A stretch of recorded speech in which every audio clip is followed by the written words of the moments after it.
오늘 사도행전 24장의 말씀은 벨릭스 앞에서 이제 사도 바울이 증언하는 내용이 나옵니다. 그래서 이 증언하는 모든 내용들은 예수 그리스도의 그 부활에 대한 증언입니다. 그래서 바울은 뭐라고 자신의 병명을 말하냐면 내가 악인과 의인의 부활을 말했을 뿐이다 라고 말합니다. 그러니까 이 의인과 악인의 부활이라는 것은 의인의 부활은 곧 하나님의 나라요, 악인의 부활은 곧 지옥이 있다는 것을 말해주는 것 밖에는 내가 어떤 제명도 있는 것이 아니다라고 벨릭스 앞에서 오늘 얘기하고 있는 내용을 볼 수가 있습니다.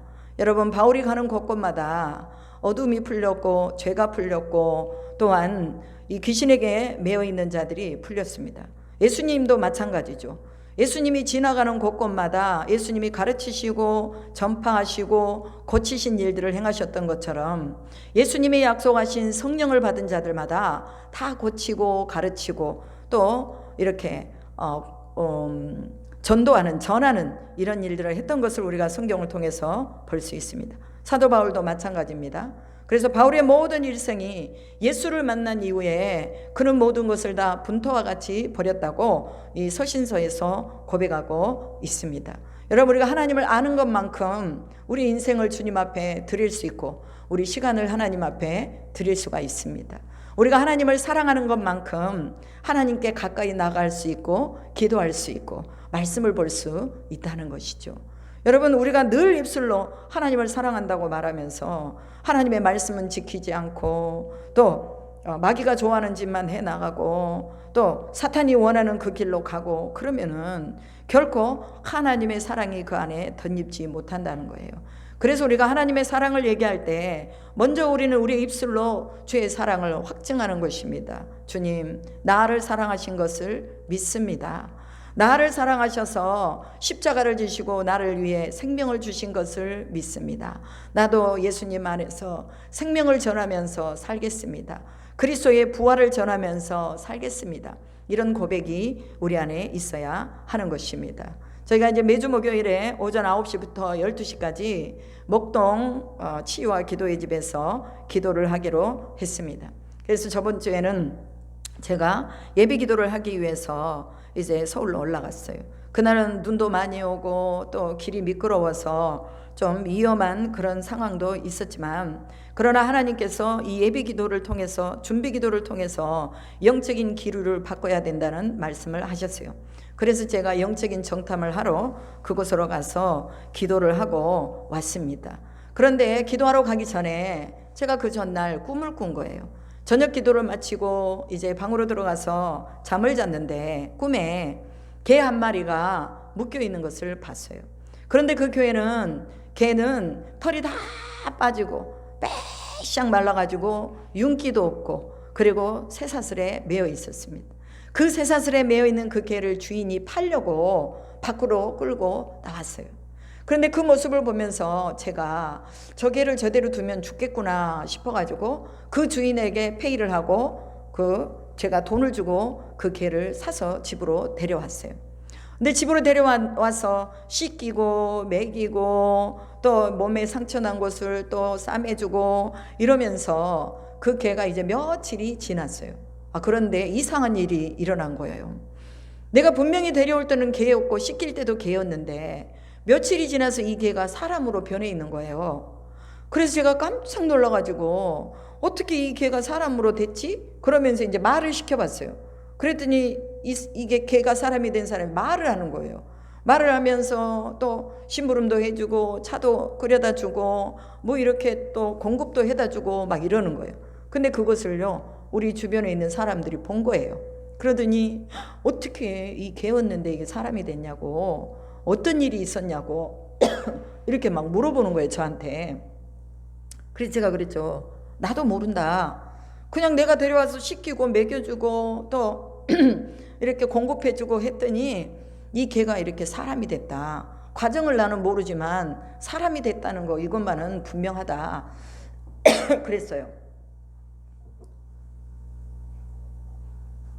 그래가지고 이제 주변 사람들이 사람이 된 개를 보려고 많이 몰려온 거예요.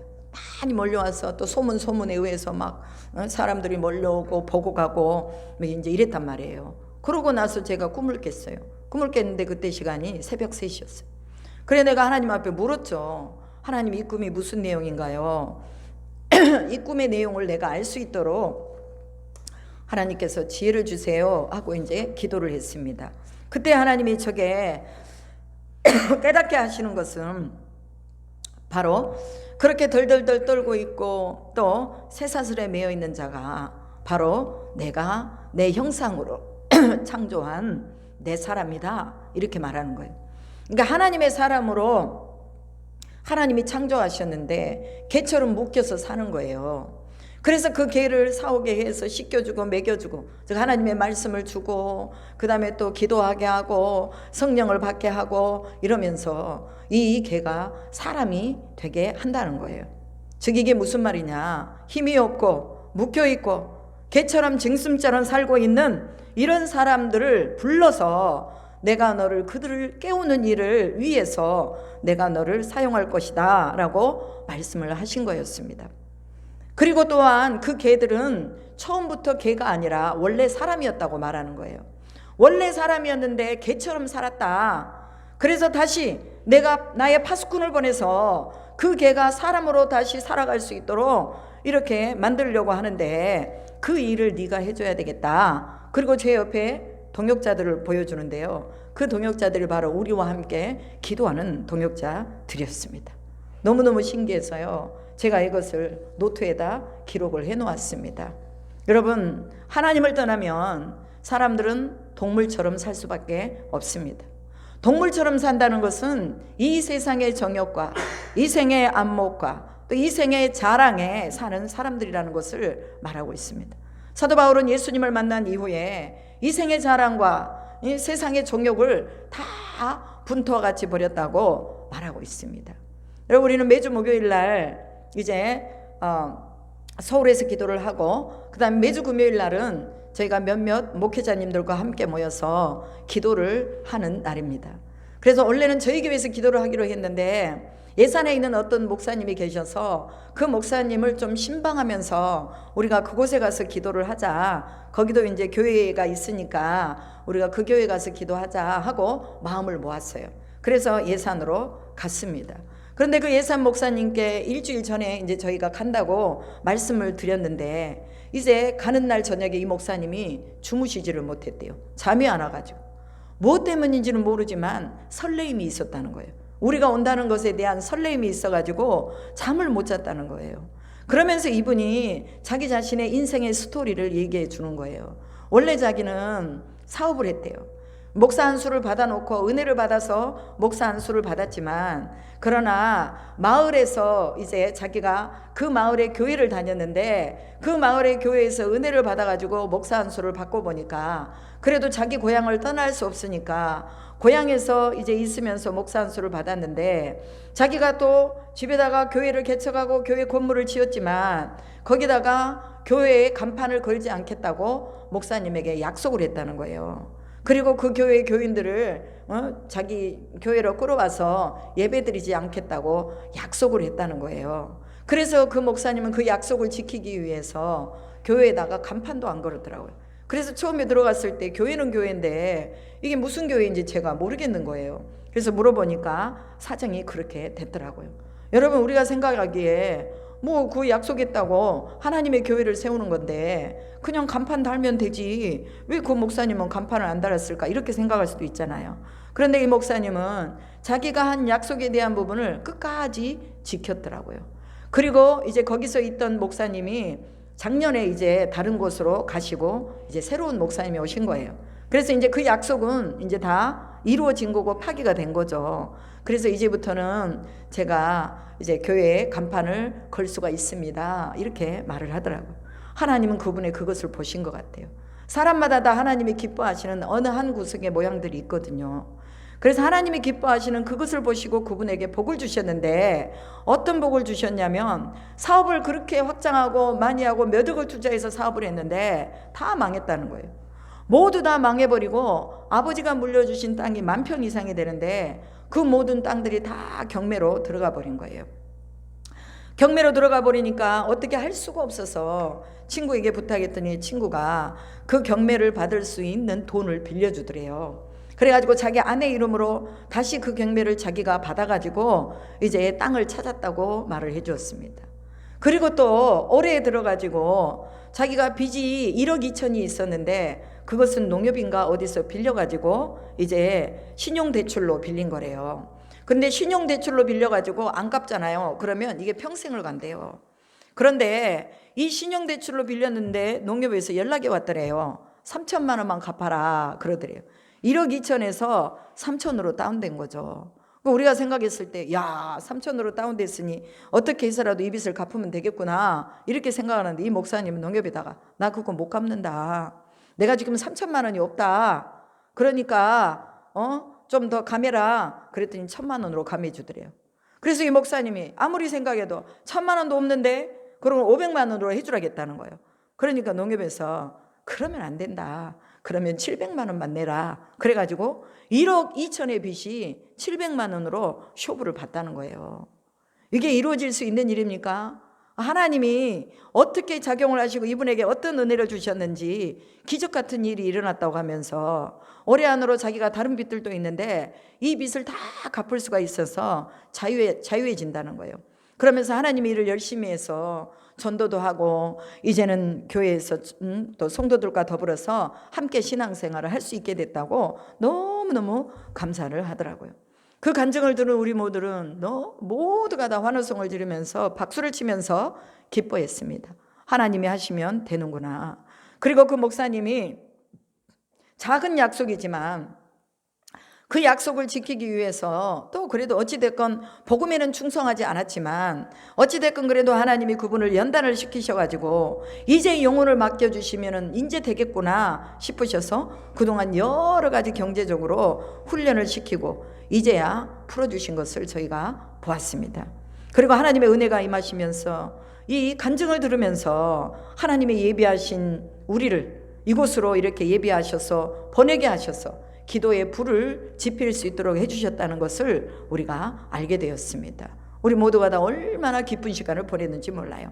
그리고 또 한 번 목사님은 예산에서 소를 키우고 계시는데 우리가 또 그 가정을 방문해서 예배를 드렸습니다.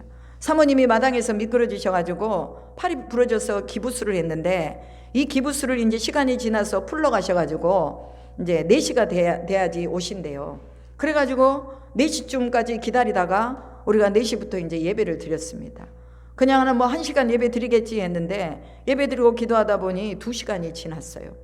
사모님 얼굴을 이렇게 보니까 사모님의 얼굴에는 근심과 무기력이 가득 차 있었습니다. 그리고 또한 목사님의 얼굴을 보니까 목사님의 얼굴은 선하게 생기셨음에도 불구하고 분노가 그 속에 가득 차 있는 것을 봤습니다. 우리는 기도하면서 성령께서 강하게 사모님을 터치하는 것을 보았고 사모님이 기도하는데 내 눈물을 흘리면서 우시면서 방언으로 기도하는 것을 보았습니다. 그러면서 성령께서 사모님에게 뭐라고 말씀하시냐면 다른 소리 듣지 말아라. 하나님의 말씀만 들어라 라는 말씀을 주셨어요. 다른 말은 듣지 말아라. 하나님의 말만 들어라 하는 이 말을 사모님에게 해주시는 거예요. 그래서 제가 사모님에게 말했어요. 사모님 다른 말 듣지 마세요. 하나님 말씀만 들으세요. 하나님 말씀만 참이고 하나님 말씀만 진리입니다. 그러니 하나님 말씀만 들으세요 하고 말해줬어요.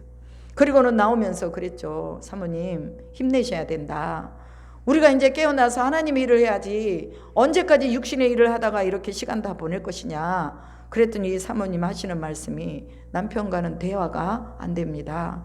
그래서 맨날 성을 내고 분을 내니까 자기는 남편하고 있기 싫어가지고 그냥 거기 동네 교회로 가서 있는다는 거예요. 그러니까 그때도 집에 가니까 사모님이 교회 가고 안 계신 거예요. 그래 이제 다른 사모님이 거기 교회까지 가가지고 이 사모님을 모시고 왔어요.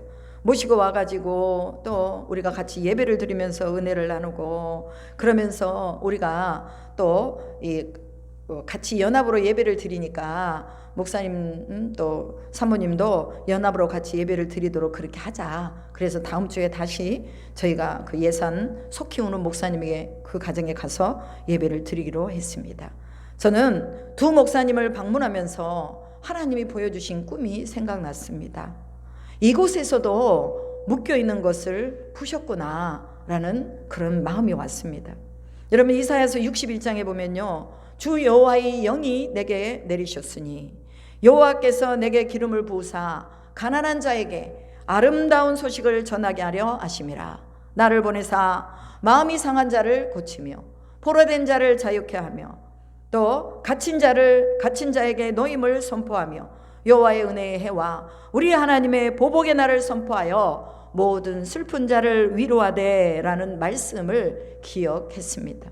여러분 우리가 하나님의 영이 임하면요, 이렇게 하나님이 우리에게 기름을 부어서 가난한 자에게 가서 아름다운 소식을 전하면 그 사람이 부유하게 되고, 포로된 자에게 가서 우리가 하나님의 소식을 전하면 그 포로에서 노임을 받게 되고, 갇힌 자도 마찬가지로 노임을 받게 되고, 또 하나님이 보복해 주시고 하나님의 은혜로 선언해 주시는 그 모든 시간들을 맞이하게 된다는 것입니다. 이를 위해서 하나님이 우리에게 기름 부어 주시는 거예요. 누가복음 4장 21절에 보면 예수님이 이 말씀을 하시잖아요. 이사야서 61장의 말씀을 하시면서 뭐라고 말씀하시냐면 오늘 이 말씀이 응하였느니라 이렇게 말하고 있습니다. 즉 그리스도의 영, 하나님의 영이 누구에게 임한 거예요? 예수님에게 임하고, 그 예수 그리스도의 영이 바로 누구를 살리느냐? 상한 자를, 포로된 자를, 갇힌 자를 살린다는 이런 말씀을 해주셨습니다. 여러분 오늘날 우리가 성령이 임하면 우리도 동일하게 여호와의 영이 임한 사람 가운데 이 말씀이 그대로 성취되는 것을 믿으시기 바랍니다. 또한 그 영이 임하셔서 오늘도 우리가 그 말씀을 성취해 나가시기를 간절히 바란다는 거예요. 그리고 이사야 61장의 그 이하에 보면 무너진 것을 다시 일으키고, 여러분 오늘날 무너진 곳이 얼마나 많습니까? 예배가 무너지고 가정이 무너지고 환경이 무너지고 자기 자신마저도 무너지는 곳이 너무나 많다는 거예요. 그런데 하나님은 성령이 임한 자에게 무너진 것을 다시 일으키고 이방 나라들의 재물을 먹게 한대요. 여기서 나오는 재물이 아니라 이방에서 다른 나라에서 나오는 재물까지도 하나님이 먹게 해주겠다고 말씀하는 것입니다. 그리고 그 이방 나라의 사람들이 받아야 될 영광까지도 하나님께서 성령의 기름 부으심을 받은 자에게 얻게 하신다고 말씀하고 있는 것입니다. 수치 대신에 배나옵고 황폐하였던 곳을 다시 쌓고 또 그 땅에서 갑절이나 얻고 영원한 기쁨이 있으리라 라고 말합니다. 여러분 이런데 하나님의 영을 받아야 되겠어요? 안 받아야 되겠어요? 우리는 모두 다 하나님의 영을 받기 위해서 기도해야 됩니다. 하나님의 영을 받기 위해서 우리는 늘 하나님의 말씀으로 서 있어야 됩니다. 그리고 이것을 보는 자가 그들은 여호와께 복받은 자손이라 인정하리라 라고 하셨습니다. 우리 영혼이 하나님으로 말미암아 즐거워하리라고 말씀하신 것입니다. 구원의 옷을 입혀주셨는데, 공의의 겉옷을 입혀주셨는데, 이 구원과 공의의 옷이 신랑이 사모를 쓰듯 신부가 신랑을 위해 단장함 같게 했다라고 말합니다. 최상의 아름다움. 여러분 결혼할 때보다 더 아름다운 때가 있을 것 같아요? 없습니다. 결혼할 때 신부는 가장 아름답고 결혼할 때 신랑은 가장 말끔하고, 그런데 이런 구원의 옷과 공의의 옷을 신랑 신부에게 입혀주는 것처럼 그렇게 입혀준다고 말하고 있습니다. 그리고 땅은 싹을 내고 동산은 뿌린 것을 운덕게 한같이 하나님의 공의를 열방 앞에 솟아나게 하시리라 라고 말하고 있습니다. 성령이 임하면 이런 일들을 한다는 거예요. 금요일날 목회자 기도회에서 보여주신 꿈과 하나님의 말씀이 그대로 연결되는 것을 저는 보았습니다. 여러분 플라벨이라는 심리학자가 있습니다. 근데 이 플라벨 심리학자는 청교도 신앙을 가진 목사님이에요. 이분이 메타인지에 대해서 정의를 내렸습니다. 근데 메타인지는 뭔가라고 정의를 내렸는데 그 메타인지는 생각 이상의 생각, 그 다음에 그 어떤 사고의 능력, 이것을 메타인지라고 말합니다. 근데 메타인지는 세 가지가 있어요. 내용 지식과 과제 지식과 전략적 지식이 있습니다. 내용 지식이라는 것은 자기의 능력을 자기가 아는 거예요. 내가 무엇이 부족한가, 그리고 나는 어디에서 조금 부족함이 있는가, 이것을 아는 것이 바로 내용 지식입니다. 그러니까 자기를 알지 못하면 문제를 해결하지 못하는 거예요. 내가 나를 모르니까 자꾸 문제가 일어나는 거예요. 내가 나에 대해서 모르는 것을 모른다는 거예요. 그래서 문제가 일어난다는 거죠. 그리고 또 과제지식이라는 건 뭐냐? 자기 자신이 채워지지 않는 난이도가 무엇인지를 아는 거래요. 그럼 내가 해결하지 못하는 문제가 뭔가 이것을 안다는 거죠. 내 인생이 왜 자꾸만 이렇게 똑같은 문제에 걸려서 넘어지고, 왜 똑같은 문제에 걸려서 넘어지고, 왜 이러는가? 그래서 문제를 만나면 화를 낸다든지 언어로 막 쏟아붓는다든지 아니면은 또 어떤 비판을 한다든지, 이런 것들이 다 뭐냐? 과제 지식을 아는 능력이라고 바랍니다. 근데 우리가 이런 것들이 참 많이 부족해요. 저 같은 경우도 무슨 상황이 오고 환경이 오면은 이거를 차분히 생각하면서 풀어나가야 되는데 먼저 내 속에서 감정이 올라오는 것을 많이 느낍니다. 근데 이 감정이 올라오면요, 이 난이도의 문제를 해결할 수가 없다는 거예요. 그리고 이제 그 문제를 파악하고 난이도를 알았으면 그 문제를 어떤 방법으로 해결할 것인가, 여기에 대한 전략적 지식이 있어야 된다는 거예요. 이 전략적 지식은 정보를 모으고 또 어떤 전략을 세울 것인지를 아는 것입니다. 이것을 통틀어서 이것을 잘 활용할 수 있는 사람을 메타인지가 있는 사람이다 라고 그렇게 말하는 것을 제가 책에서 보았습니다. 그래서 제가 이분을 이렇게 가만히 하시는 말씀, 쓰여진 말씀을 보니까 이분이 꼭 하나님을 믿는 사람인 것 같은 거예요. 그래서 제가 또 찾아보았어요. 그랬더니 이분이 청교도 신앙을 가진 목사님이셨고 심리학자로서 사람의 사고 능력을 키우는 일을 하고 계셨던 거예요.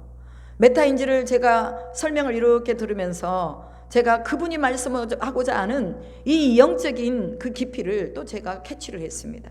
그게 뭐냐면 영이 열려져야 메타인지가 훨씬 더 탁월하게 올라간다는 것을 알게 된 것입니다. 지혜의 근본이신 하나님을 알고 믿으면 영이 열리니까 지식과 이성이 열리게 된다는 것입니다. 하나님의 임재를 경험하니까 내가 누구인지 알게 되잖아요. 그리고 내 삶에서 무엇이 필요한지, 무엇이 부족한지, 내가 무엇이 과한지, 이런 부분에 대한 정체성을 알고 보니 모든 문제 해결을 누가 해야 된다는 거예요? 하나님이 하셔야 된다는 것을 알고, 하나님이 그럼 어디 계세요? 성경에 계시잖아요. 성경에 하나님의 말씀이 계시기 때문에 성경을 읽고 또 읽고 이것을 연구하고 용구하게 된다는 거예요. 주의 영이 계신 곳에는 자유함이 있다고 그랬습니다. 하나님의 영이 우리 안에 오면 우리는 자유예요. 잠을 자지 않아도 자유하고, 먹지 않아도 자유하고, 추워도 자유하고, 입어도 자유하고, 누가 나를 무시해도 자유하고, 이 모든 자유함이 오는 거예요. 왜? 하나님의 영이 크신 영이기 때문에 내가 무엇으로 더 내 안에 채울 것이 있겠느냐, 그 말이에요. 하나님의 영이 채워지면 우리 안에 뭐가 생겨요? 믿음이 생기는 것입니다. 믿음이 있으면 하나님의 역사를 보는 거예요. 가장 우위의 메타인지, 이것은 바로 하나님이 계시다는 것을 아는 것, 이것이 가장 최상의 메타인지요. 영을 열어가는 것이 가장 큰 그런 복이라는 것을 제가 또 깨닫게 되는 것입니다. 영을 깨워서 우리는 하나님을 인식해야 합니다.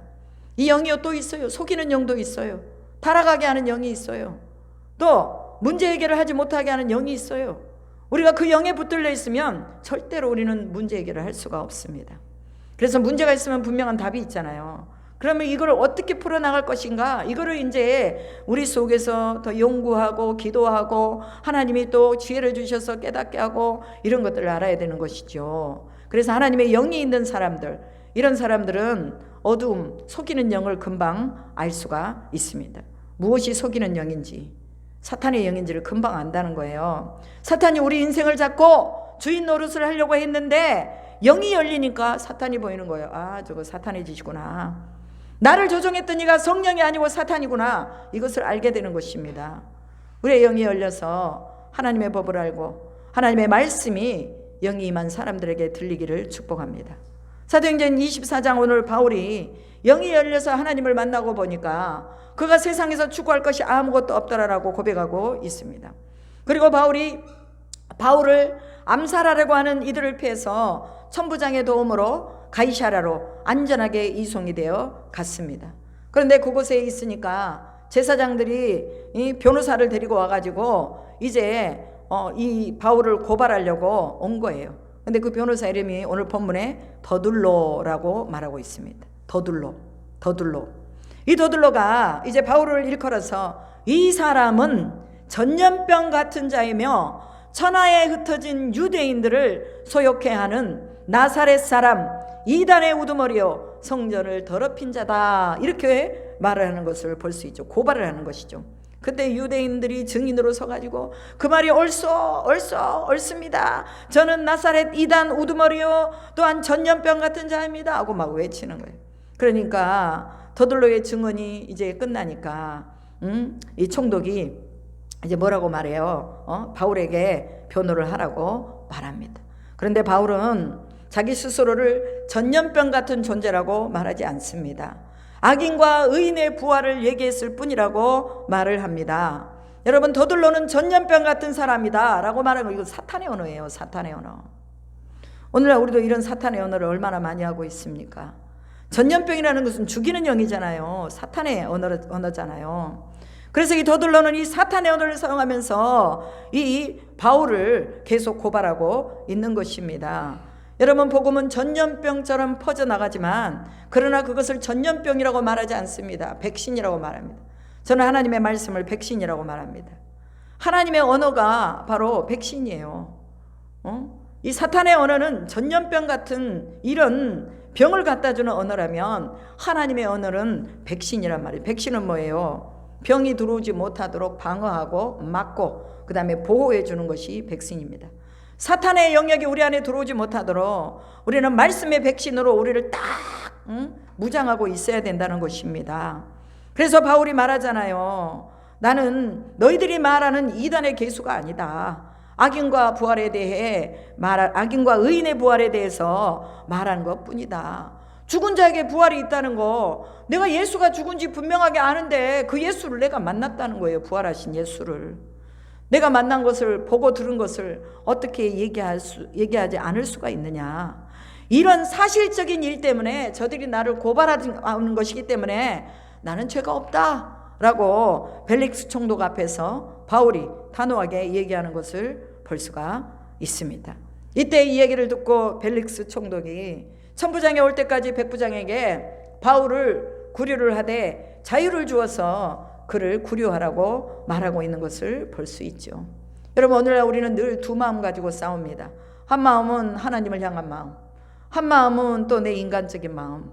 이 마음이 자꾸, 인간적인 마음은 사탄의 영의 지배를 받죠. 그렇기 때문에 우리는 늘 하나님의 말씀으로 지배를 받을 수 있도록 우리는 늘 우리의 정체성을 하나님께 딱 붙잡고 거기에 매야 된다는 것입니다. 그래서 이 벨릭스도 마찬가지예요. 두 마음이 있었어요. 하나는 바울이 전한 말을 듣고 두려워하고, 또 한편으로는 뭔가 유대인의 환심도 사야 되겠으니까 풀어줄 수도 없고, 이러지도 못하고 저러지도 못하고, 이런 상황 가운데서 벨릭스가 유대 여자인 자기 아내와 함께 바울을 불러서 다시 예수 믿는 도를 듣게 됩니다. 그런데 바울이 뭐라고 말합니까? 의와 절제와 장차 오는 심판을 강론했다라고 말하고 있습니다. 여러분, 여기서 나오는 의는 뭡니까? 의는 예수 그리스도, 예수가 하나님께로 가신다. 이것은 분명한 의다, 그거예요. 예수가 오신 것도 의고 예수님이 하나님 우편으로 가신 것도 이것도 의다. 바로 즉 예수 그리스도가 하나님의 의요, 예수 그리스도가 우리 율법의 모든 핵심이다 라고 말하고 있는 것입니다. 그리고 절제라는 것은 뭐예요? 절제라는 것은 내 이성과 내가 가지고 있는 사상, 유대교주의적인 그런 사상하고 그 다음에 또 하나님의 진실한 그거 실체적인 그런 이 얘기하고 이것이 들려졌을 때 어떤 것을 선택하느냐, 이것은 절제가 있어야 된다는 거예요. 절제는요, 영어로 셀프 컨트롤이라고 말합니다. 셀프 컨트롤은요, 자기를 잘 조절하는 사람이에요. 컨트롤하는 사람이에요. 즉 의에 대해서 그것을 받아들이도록 컨트롤한다는 거예요. 내 이성은 유대적인 법에 딱 매여 있지만 그러나 내 영은 의에 대해서 받아들이려고 하는 이런 컨트롤이 우리 안에 있어야 된다. 예수가 부활하셨고 예수가 하나님의 아들이라고 말해도 저들은 저들의 절제를 사용하지 않고 저들의 어떤 지식이나 유대교적인 신앙을 사용해서 바로 나를 죽이려고 하는 거 아니냐, 이렇게 말하고 있죠. 여러분, 오늘날 우리는 우리 자신의 셀프 컨트롤을 잘 사용해야 됩니다. 이게 절제예요. 절제하지 못하면 망가지는 것들이 너무나 많습니다. 절제하지 못하기 때문에 분을 내기 때문에 사람의 관계가 깨어지는 것입니다. 그래서 절제는 바로 옳은 것을 바로 볼 수 있는 이 마음이 바로 절제의 마음입니다. 그리고 여기서 또 심판에 대해서 말하잖아요. 이 심판이라는 것은 뭡니까? 이 심판은 의인과 악인의 부활에 대한 심판이라는 거예요. 의로운 자는 하나님의 나라 천국으로 가고 악인은 저 지옥 불구덩이에 떨어진다는 이 말씀을 분명하게 해주고 있는 것을 볼 수 있습니다.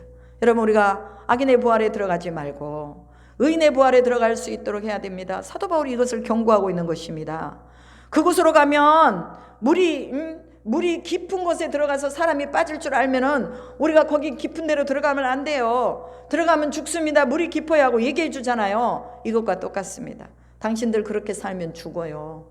영적으로 죽어버려요. 그러니 이제 하나님 말씀 안에서 예수가 하나님의 의요, 또한 이것이 옳다고 생각한다면 당신들의 이성을 다 내려놓고 절제를 선택해서 이 옳은 것을 따라가야 됩니다. 이렇게 말하고 있는 것을 볼 수가 있죠. 의인도 악인도 부활을 하는데 악인은 지옥으로 또 의인은 천국으로 부활한다는 거 우리는 분명하게 기억해야 됩니다. 요한복음 16장 8절에서도 예수님이 말씀하시잖아요. 그가 와서 죄에 대하여 의에 대하여 심판에 대하여 세상을 책망하시리라 이렇게 말하고 있습니다. 의에 대하여 하면 누구요? 의에 대하여 하면 너희가 하나님이 보내신 자를 믿지 않았기 때문이라고 그렇게 말하잖아요. 심판에 대해서도 마찬가지고, 그래서 예수님이 이렇게 심판하시는 것에 대한 부분을 사도 바울이 또다시 벨릭스 총독 앞에서 얘기하고 있는 것을 볼 수가 있습니다. 여러분, 분명히 천국은 있습니다. 천국이 있다는 것을 우리는 믿어야 됩니다. 파스칼이라는 학자가 있습니다. 이분은 확률 이론을 체계화시킨 사람입니다. 그런데 파스칼이 말할 때 뭔가 투자를 할 때도 확률이 있는 것으로 투자를 한다는 거예요, 사람들이. 그래서 이득이 있고 내가 이것을 투자를 했을 때 어느 정도의 이익을 가져올 것인가, 이것을 알고 투자를 한다는 거죠. 이게 바로 수학에서 나오는 법칙이라고 말이에요. 그런데 이 확률 이론을 어디에도 적용시켰냐면 믿음에도 적용을 시켰습니다. 천국에다가 적용을 시킨 거예요. 만약에 인생에서 베팅을 해야 한다면 어떤 베팅을 해야 되는가? 천국이 있는데 천국이 없다고 하는 사람이 있고, 천국이 없다고 한다면 천국이 있다고 말하는 사람이 있고, 그러면 어느 것이 옳으냐, 이것을 모르잖아요. 우리가 천국을 안 가봤기 때문에, 지옥을 안 가봤기 때문에 천국과 지옥이 있는 것을 모른다고 말이에요. 그런데 이 파스칼은 확률 이론을 통해서 만약에 천국이 없다고 하는 사람이 예수 믿고 예수를 안 믿고 죽었단 말이에요. 그랬더니 천국이 있네. 이 사람은 어떻게 됐을까요? 100% 200% 인생뿐만이 아니라 영혼까지도 다 망쳐둔 사람입니다. 천국이 없다고 생각하고 살았으니까. 그런데 천국이 있다고 생각하고 딱 죽었는데 천국이 있네? 진짜로? 그러면 무슨 확률이에요? 100% 200% 영혼까지도 이 사람은 수지를 맞은 사람이라고 말해요. 그런데 천국이 있다고 생각했는데 죽어보니까 없어. 그럼 50% 손실밖에 안 된다는 거예요. 어차피 인생은 죽는데 살면서 그냥 우리가 조금 영적으로도 편안하고 생활적으로도 그냥 마음 편하게 살았다, 그걸로 만족하면서 천국도 없고 지옥도 없다면 50%의 손실밖에 안 된다는 거예요. 그럼 우리는 이 확률 이론을 봤을 때 우리가 천국이 있다는 것을 믿고 보장하고 그냥 사는 거, 이것이 인생에게 복이라는 것을 파스칼의 확률 이론을 통해서도 우리는 알 수 있다는 것을 말하고 있습니다. 여러분, 천국이 없다고 말하는 사람들은요, 메타인지 능력이 떨어지는 사람들이에요. 문제를 인식하고 그 문제 해결을 위한 방법을 모색해 하고 전략을 짜야 되는데 인생에 대한 전략을 하나도 짜지 않는 사람들이 바로 메타인지가 없는 사람이죠. 그래서 우수한 지능을 가진 사람일수록 하나님이 계심을 안다고 말합니다. 그래서 과학자들이 많이 하나님을 믿는다고요. 왜? 과학을 연구해 보니까 이건 뭐 인간의 방법으로는 어떻게 설명을 할 수 없는 거예요. 뭐 네안데르탈인이다, 무슨 다인이 무슨 그런 어떤 학설을 또 내 가지고 무슨 그 하나님의 창조가 아니라 진화해서 이게 인간이 원숭이가 진화해 갖고 사람이 됐다, 이렇게 말하는데 과학적으로 이걸 증명할 수가 없는 거예요.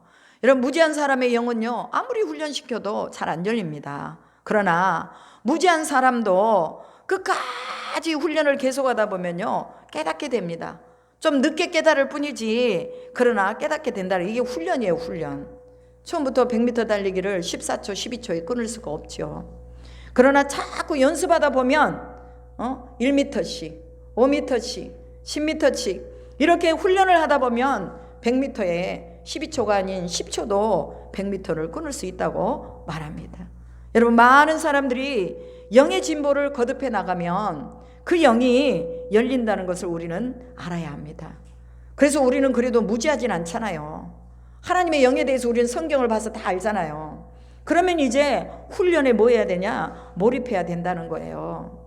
그래, 히브리서 11장 6절에 뭐라고 말합니까? 하나님이 살아계시니 반드시 하나님을 찾는 자들은 그가 상 주시는 이심을 믿어야 할지니라, 이렇게 말씀합니다. 이것이 믿음입니다. 우리가 하나님 나라 가면 상 받을 것이다, 이것을 믿어야 한다는 거예요. 책망받지 말고 상 받을 수 있도록 우리는 살아야 됩니다. 지금은 찌질해 보이고, 지금은 초라해 보이고, 지금은 아무것도 없어 보여도 이사야서 61장의 말씀과 같이 성령의 기름이 부어지면 이방 나라들이 돈을 싸들고 와가지고 하나님을 알도록 도와달라고 우리에게 매달린다는 거예요. 여러분, 성령 받은 사람들은요 다 아주 기쁘고 즐겁게 삽니다. 왜? 하나님의 영이 함께 하니까. 우리는 그날을 기다리면서 하나님이 계시다고 전하는 삶을 살아야 됩니다. 영이 열리도록 기도해야 됩니다. 영이 열려서 하나님의 뜻을 알고 시대를 분별하고 무엇을 해야 하는지, 누구와 함께 살아야 되는지, 가야 되는지 이것을 알아야 한다는 거예요. 요한복음 15장 7장에 말씀하십니다. 너희가 내 안에 거하고 내 말이 너희 안에 거하면 무엇이든지 원하는 대로 구하라, 그리하면 이루리라 라고 하십니다. 먼저 주 안에 거하는 훈련을 해야 된다는 거예요. 너희가 내 안에 거하고 주님 안에 거해야죠. 거한다는 것은 무엇입니까? 100% 순종한다는 말입니다. 100% 순종한다는 거예요. 거한다는 말은 순종한다는 말이요, 끝까지 순종한다는 말입니다.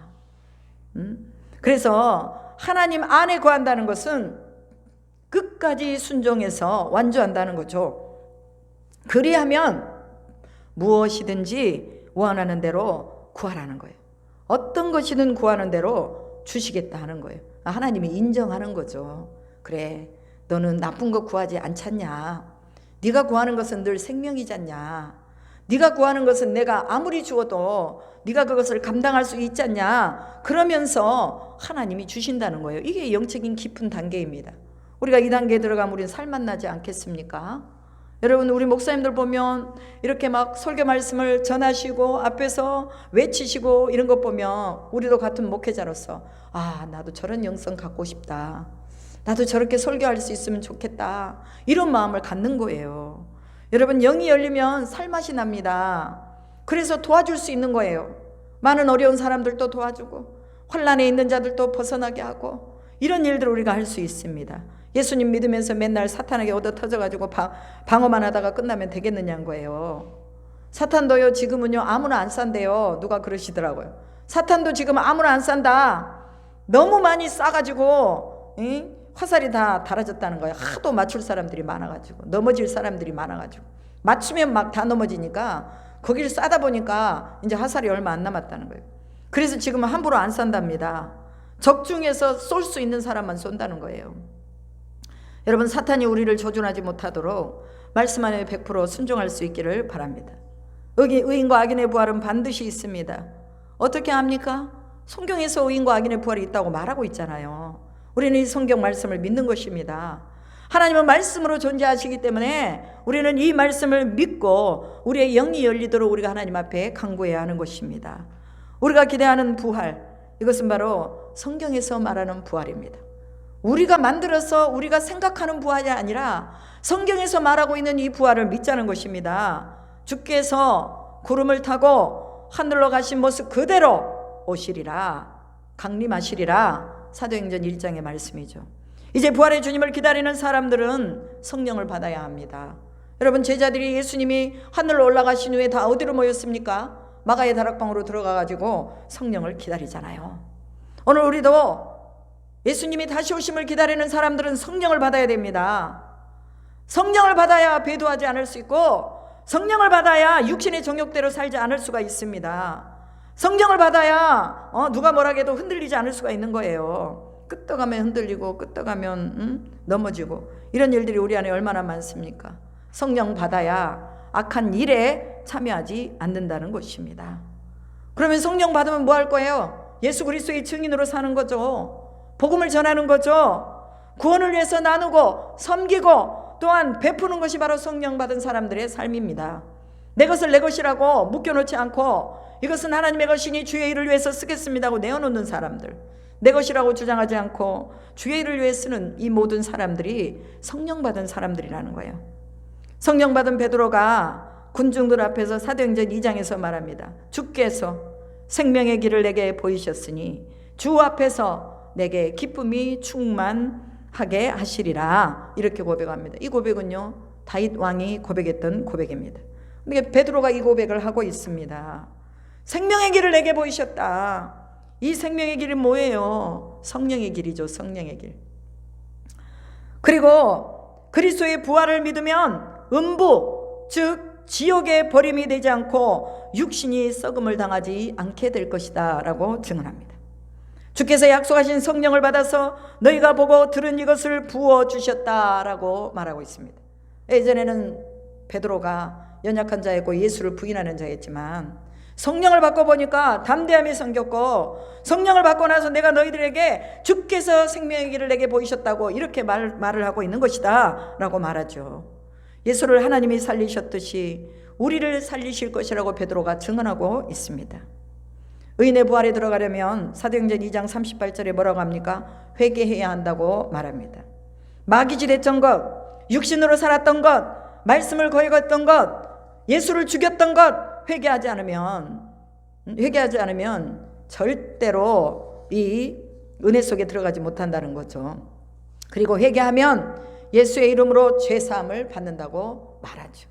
죄사함이 뭡니까? 하나님을 부르는 모든 자에게 주시는 이 은혜가 바로 죄사함입니다. 그래서 죄를 사해 주겠다는 거예요. 어떤 죄를 지었든, 예수를 십자가에서 못 박아 죽일 때 침을 뱉었건, 흉포를 나눴건, 가시로 그 머리에 씌웠건 다 용서해 주겠다는 거예요. 그래서 오늘 우리에게 이 회개가 너무나 중요합니다. 내 죄가 어떠하든지 주님은 그 죄를 다 사해 주겠다고 말씀하십니다. 죄 때문에 여러분 질병이 왔어요. 죄 때문에 사람의 관계가 다 끊어졌어요. 죄 때문에 말씀을 대적하는 것입니다. 제사함이 임하면 성령이 선물로 오는 것입니다. 성령이 선물로 오신다고 말하잖아요. 제사함이 오면 성령 받으면 이사야 61장의 말씀이 그대로 이루어지는 것입니다. 영의 세계로 들어가는 훈련을 기도를 통해서 우리는 해야 됩니다. 말씀을 통해서 하고 전도를 통해서 우리는 늘 영의 세계로 들어가는 훈련을 해야 된다는 것입니다. 여러분, 사도 바울이 24장에서 하고 있는 내용이요, 다 전도예요. 전도. 자신이 만났던 그 예수 그리스도를 벨릭스 총독에게 얘기하는 것입니다. 그리고 25장에는 이제 베스도 총독에게 다시 또 얘기하는 것을 볼 수가 있습니다. 사도 바울이 성령을 받아서 이렇게 복음의 증인이 되었다고 말하고 있는 것입니다. 오늘 우리가 성령을 받으면 하나님의 생각을 우리가 가질 수 있습니다. 하나님의 뜻을 알 수 있습니다. 그리고 누구 앞에서건 자신이 있는 악인과 의인의 부활에 대해서 분명하게 말을 해줄 수 있다는 것입니다. 정치적인 권력 앞에서 두려워하지 아니하고 사실 있는 그대로의 죽은 자의 부활에 대해서, 죽었다가 살아났다, 예수가 죽었다가 살아났다, 우리도 이제 죽음 안에서 다시 생명으로 거듭났다, 그 예수가 우리에게 부활을 주셨다라고 말을 하는 것입니다. 여러분, 우리는 확률적으로도 이 부활에 대한 이 믿음을 우리는 가지고 있어야 됩니다. 100% 200% 아니 영원 프로의 영원이라는 아주 그 깊은 단계로 우리는 부활의 능력을 입는 것입니다. 오늘 이 부활의 능력이 입혀지기를 주님의 이름으로 축복합니다. 기도하겠습니다. 살아계신 아버지 하나님, 감사합니다. 오늘도 우리에게 생명으로 함께 해주셨음을 믿습니다. 또한 하나님의 영이 우리 가운데서 기동하여 숨쉬게 하고 살게 하심을 믿습니다. 우리의 영을 더욱더 깨워내는 그 우리의 인지의 능력이 더 깊어지게 하시고, 또 우리가 영이 열려서 하나님의 법을 알게 하시고 하나님의 지혜를 또 우리가 받을 수 있도록 역사하여 주시옵소서. 악인과 의인의 부활이 있다는 것을 분명하게 전했던 사도 바울처럼 오늘 우리의 삶에서도 부활이 있다는 것을 많은 사람들에게 증거하는 복음의 증인이 다 되도록 인도하여 주시옵소서. 우리가 그 부활의 능력으로 들어갈 수 있도록 도와주시고, 진정으로 우리 삶에서 예수 그리스도만이 우리 인생에 가장 깊이 있고 또한 우리 인생의 주인으로 모시고 살아야 될 분임을 고백할 수 있게 하시고, 지금 그 예수가 우리의 인생의 주인이 안 됐다면 다시 우리는 인생의 주인을 바꿔서 우리의 정체성을 하나님에게 두고 믿음에 두고 살아가야 되오니, 아버지여 우리에게 큰 믿음 주셔서 하나님이 기뻐하시는 믿음으로 저희를 인도하여 주시옵소서. 그렇게 하실 줄 믿고 감사드리며 우리 주 예수 그리스도의 이름으로 기도드립니다. 아멘.